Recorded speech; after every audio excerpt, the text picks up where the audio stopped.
uma boa noite. Não, gente! E aí, bicha? Quem é você? Bom dia, bicha. Seu jornaleco em áudio que é pra você começar o dia bem informado. Tudo, ou quase tudo, que virou notícia sobre a comunidade LGBTQIAP+. Quarta-feira, 2 de fevereiro de 2022. Odoiá, hoje é dia de Iemanjá. Vamos aos destaques de hoje. Grandes empresas apostam em promover LGBTs para cargos de liderança. Papa Francisco orienta pais que não condenem filhos homossexuais. Projeto oferece orientação gratuita e online para pais LGBTQIA+. Olá, eu sou o GG e este é mais um Bom Dia, Bicha, seu podcast diário de notícias LGBTQIAP+. Deu no Terra. Alta liderança LGBT promove inclusão em grandes empresas de cima para baixo. Publicado em 18 de setembro de 2021 por Marina Daire. Em 2014, o presidente da Apple, Tim Cook, escreveu em uma carta publicada na mídia norte-americana: "Se ouvir que o CEO da Apple é gay, pode ajudar alguém lutando para chegar à ciência de quem ele é ou ela é, trazer algum conforto a qualquer um que se sinta sozinho, ou inspirar as pessoas a insistir em sua igualdade, então vale a pena trocar isso pela minha privacidade." 7 anos depois, os posicionamentos públicos de profissionais LGBT na alta liderança das empresas ainda são raros, mas muito importantes para a trajetória profissional de LGBTs que estão começando suas carreiras. Quantos líderes LGBT você conhece? Se subirmos para a alta liderança das empresas, quantos CEOs, presidentes e vice-presidentes assumidamente LGBTs vêm à sua mente? No Brasil, não há muitos nomes que ocupam altos cargos e que falem publicamente sobre orientação sexual ou identidade de gênero. Não é mero acaso que apenas 15% dos profissionais LGBT falem sobre identidade de gênero e orientação sexual diretamente com a sua liderança, segundo a pesquisa O Cenário Brasileiro LGBTI+, feita pela consultoria Mais Diversidade com apoio institucional do Estadão. A representatividade é algo muito importante porque quando eu vejo alguém parecido comigo na liderança, isso não só me dá segurança para falar abertamente sobre minhas questões, como também me aponta uma possibilidade de progressão na carreira. Explica Ricardo Salles, consultor e sócio fundador da Mais Diversidade. Quando a liderança faz parte da comunidade LGBT e fala sobre isso, passa uma sinalização positiva. Mostra que tem uma chance grande, não uma garantia, de que o ambiente é seguro e aquele é um espaço em que ser LGBT não vai ser visto como um obstáculo na carreira.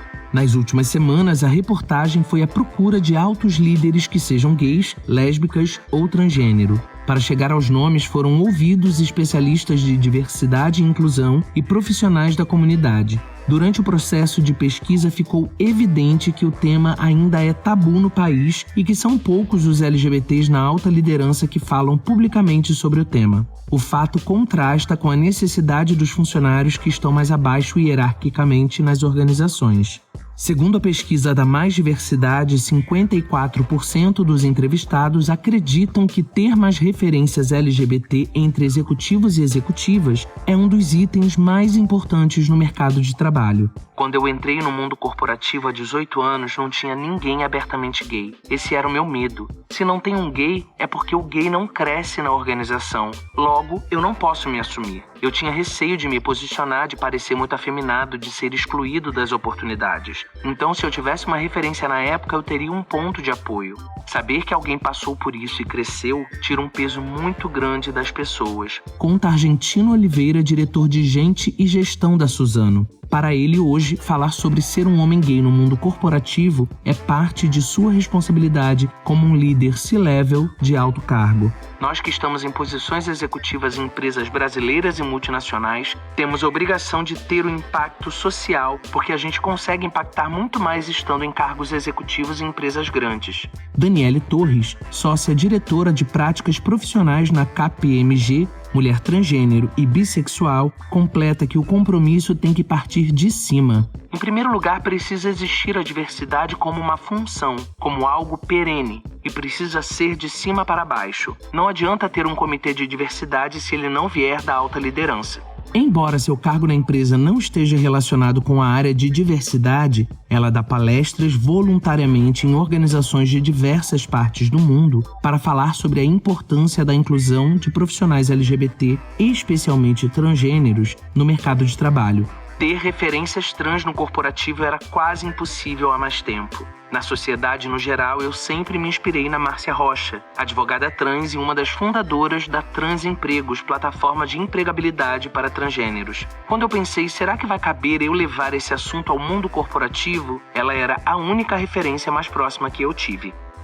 O link para a matéria completa está na descrição do episódio e é importante demais que você leia, especialmente se você trabalha em uma empresa e todo esse questionamento te atravessa. Essa é uma realidade de muitas de nós, pessoas LGBTQIAP+, especialmente quando a gente amadurece o suficiente para compreender que a nossa existência é por si só um ato político, não importa o lugar em que estejamos. Essa posição é muito familiar para mim. Enquanto eu fui gestor na Caixa, eu era um dos poucos assumidamente gay. E nos anos em que estive em um cargo de destaque em nível nacional, eu era a única bicha afeminada dentre cerca de 100 gerentes executivos que formavam esse grupo de gestão. Eu tenho absoluta certeza de que minha estada ali naquela posição foi numa conjunção astral bem específica. O fato de ser concursado fez sim alguma diferença, ainda que acima de determinado patamar, a síndrome do elitismo sempre supera a barreira da imunidade estatal. E eu sempre soube que eu tinha que ser um dos melhores porque me manter em minha autenticidade naquela posição era um desafio todos os dias. É como se tivesse um preço a ser pago, sabe? Eu sei que parece muito leonino contar tudo isso aqui pra você, mas de fato esse era um fardo a ser carregado diariamente. Então eu me orgulho muito do tempo em que eu estive ali. E eu sabia que eu tinha para as instâncias inferiores um papel de representatividade muito maior do que efetivamente o trabalho em si. Ainda que não seja justo, nunca foi. Seja com pessoas da nossa comunidade, seja com mulheres, seja com pessoas pretas, pessoas com deficiência, temos que carregar esse fardo que é o ônus de provar competência diariamente pelo medo de que, ao sermos quem somos, isso possa virar item de avaliação de performance, sabe? O mundo corporativo é extremamente cruel com a diversidade. É como se dissessem todo dia pra gente, só que sem dizer, que nós não pertencemos àquele lugar. A gente trouxe essa matéria lá de setembro exatamente porque, ainda que haja avanços, infelizmente a diversidade nos cargos de liderança ainda é uma raridade e pouco se fala sobre isso ainda. Organizações como a Mais Diversidade fazem um trabalho incrível na promoção da diversidade nas empresas. Queremos ver todas as cores nas corporações, só que a gente quer colorir todas as instâncias, porque a gente pode estar onde a gente quiser estar. E eu digo pra você, por vivência, a gente pode mesmo. Deu em O Globo. Papa Francisco pede que pais não condenem e ofereçam apoio a filhos gays. Publicado em 26 de janeiro de 2022 por Redação O Globo e agências internacionais. O Papa Francisco declarou no dia 26 de janeiro que pais não devem condenar filhos homossexuais, mas oferecer apoio a eles. O pontífice fez o comentário durante uma audiência no Vaticano nesta quarta, ao citar as dificuldades que famílias podem enfrentar na criação de filhos. Pais que veem diferentes orientações sexuais em seus filhos questionam como lidar com isso, como acompanhar seus filhos e não se esconder atrás de uma atitude de condenação, disse Francisco. Não é a primeira vez que Francisco faz comentários em defesa dos gays, apesar das regras da Igreja Católica sobre o tema. O Papa disse anteriormente que gays têm o direito de serem aceitos por suas famílias como filhos e irmãos. Além disso, já afirmou que, embora o catolicismo não possa aceitar o casamento entre pessoas do mesmo sexo, endossa a proteção legal dessas uniões na esfera civil. No ano passado, o Vaticano anunciou que padres e outros ministros não podem abençoar uniões entre pessoas do mesmo sexo, num ato que foi visto como uma vitória para a ala mais conservadora da Igreja. A nota oficial divulgada pela Congregação para a Doutrina da Fé, um dos órgãos responsáveis por estabelecer diretrizes para os católicos, diz que Deus não pode abençoar o pecado. O decreto fez uma distinção entre as boas-vindas da igreja e a bênção de pessoas homoafetivas que está mantida, mas não de suas uniões. Na ocasião, o Vaticano argumentou que os homossexuais devem ser tratados com dignidade e respeito, mas também que o sexo entre pessoas do mesmo sexo é intrinsecamente desordenado e que o ensino católico determina para os fiéis que o casamento entre um homem e uma mulher é parte do plano de Deus e tem como objetivo a criação de uma nova vida. Religião é tabu sim, mas como boas quebradoras de tabu que somos, a gente tá com a pauta diária de religião sim. O Papa Francisco é um líder necessário nesse tempo. E sim, já houve declarações bem complicadas, mas também nunca antes fomos tão citados de maneira positiva, claro, se compararmos com o histórico da instituição, né? Como agora. Não sei se você já viu Dois Papas na Netflix. Claro, é uma alegoria, mas acho que mostra bem pra gente que Francisco de fato representa uma ruptura dentro do que é possível romper nessa instituição milenar, né? Veja o filme. Não dependemos da aprovação da igreja para existirmos e cada vez mais estamos empoderados em simplesmente existirmos em toda a nossa plenitude. Mas, como eu disse ontem, comentando a matéria do primeiro bispado de uma pessoa não binária em uma igreja protestante, a religião se cruza com a nossa cultura, com a nossa história, e a gente precisa considerar esse fator. Se não para existirmos, ao menos para coexistirmos com a nossa família, por exemplo. Via de regra, família, religião, essas são instituições de opressão às nossas existências e, em muitos casos, é difícil romper, mas seguiremos trabalhando, batalhando nosso empoderamento com ou sem apoio da Santa Igreja Católica Apostólica Romana. Ouviu? Tabu quebrando. Deu no Gay Blog BR. Projeto oferece orientação gratuita e online a pais LGBTQIA+, publicado em 18 de janeiro de 2022 por David Pazzato. Desde 20 de janeiro, a Clínica de Reprodução Assistida Vida Bem-vinda realiza o projeto Parentalidades Plurais. Coordenado pela psicóloga clínica e especialista em sexualidade Juliana Tifauni e pelo psicólogo clínico integrante da Comissão LGBTQIA+, do Conselho Regional de Psicologia do Distrito Federal e pesquisador em gênero e infância Ernesto Nunes, o objetivo do grupo é oferecer assistência gratuita a pessoas LGBTQIA+, no caminho para a construção de suas parentalidades. Os encontros do projeto devem acontecer de modo online de 15 em 15 dias, todas as quintas-feiras. O grupo se propõe a ser um espaço aberto para discussão de conceitos de parentalidade, tanto a partir do paradigma de adoção, que envolve a lógica dos laços sociais, quanto a partir de constituições familiares descoladas da cis-heteronormatividade, destino genético e biológico. O projeto também visa informar sobre outras temáticas relacionadas às parentalidades plurais, como questões legais para registro de crianças de casais LGBTQIA+, procedimentos para ovodoação e ovorecepção, orientações para escolha do material genético utilizado no processo, implicações psicológicas da RHA, reprodução humana assistida, nos casais tentantes, etc. Sabemos que o processo de construção da parentalidade, quando não se tem uma rede de apoio, é um fator de risco para desfechos desfavoráveis para a saúde mental. Então, quando a gente trabalha com profilaxia, que aborda iniciativas preventivas, promovemos saúde mental e atuamos ativamente para que esses resultados sejam mais favoráveis, diz a psicóloga e idealizadora do projeto Juliana Tifauni. E como a gente sabe que a população LGBTQIA+, é ainda mais exposta a situações de violência na assistência, pensamos que ter um espaço seguro pode favorecer um trabalho mais acolhedor. Estamos promovendo saúde e atuando para que essas formações de família sejam cuidadas, complementa Juliana. As inscrições para a participação no grupo Parentalidades Plurais podem ser feitas através do e-mail agenda@vidabemvinda.com.br. No momento da inscrição, os organizadores salientam que é importante incluir o nome do grupo no assunto do e-mail. Então, só ratificando Parentalidades Plurais.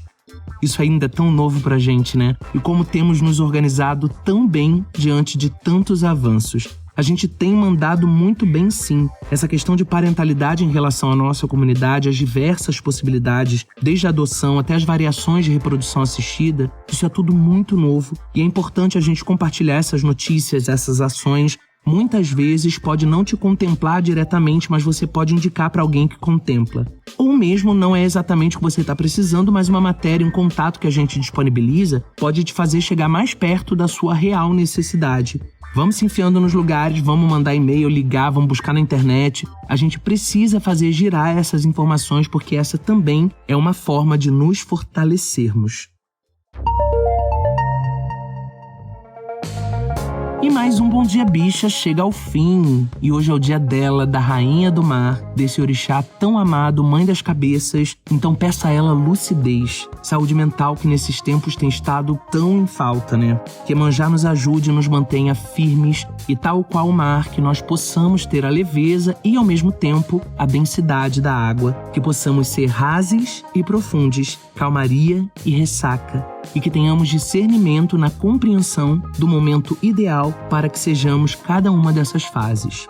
Bom, aproveitando aqui também para dizer que a Todes, uma ONG das mais importantes desse país, que promove a inclusão de pessoas da nossa comunidade na sociedade, com iniciativas de formação de lideranças, pesquisa, conscientização e segurança. A Todes trabalha em empresas, em escolas, faz um trabalho lindo e anualmente eles fazem uma seleção de voluntariado. É uma oportunidade ímpar de se desenvolver e ser uma pessoa agente de transformação em todos os lugares desse Brasil. Então acesse @todesbrasil, é Todes com X, tá? TODXS Brasil, no Twitter e no Instagram, e na bio você encontra o link pro edital da seleção com as vagas e os requisitos necessários. Se jogue, boa sorte. Aproveitando, como sempre, todo dia, seguimos a tour de divulgar gente boa, iniciativa boa, ideia boa. Então se você tem um projeto, uma iniciativa ou conhece alguém que tenha sobre a comunidade LGBTQIAP+, manda mensagem de voz pra gente lá no Anchor, ou na DM do Twitter, ou no direct do Instagram,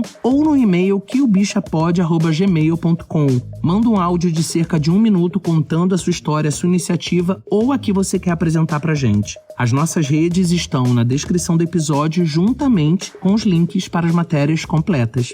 O Bom Dia Bicha conta com identidade visual e edição de Rod Gomes, pesquisa de Dan Pereira, roteiro de Dan Pereira e GG, eu mesmo, que além de apresentar, também faço a produção geral. O programa faz parte do feed do Kill Bicha, um podcast queer, que está no selo Fio, a rede ativista de vozes. Ouça os outros episódios, compartilhe nas suas redes sociais, não deixe de nos marcar e de nos seguir. Metadinha da semana já, hein? Falta pouco pro sextor. Fica firme, fica bem e amanhã a gente tá de volta. Beijo!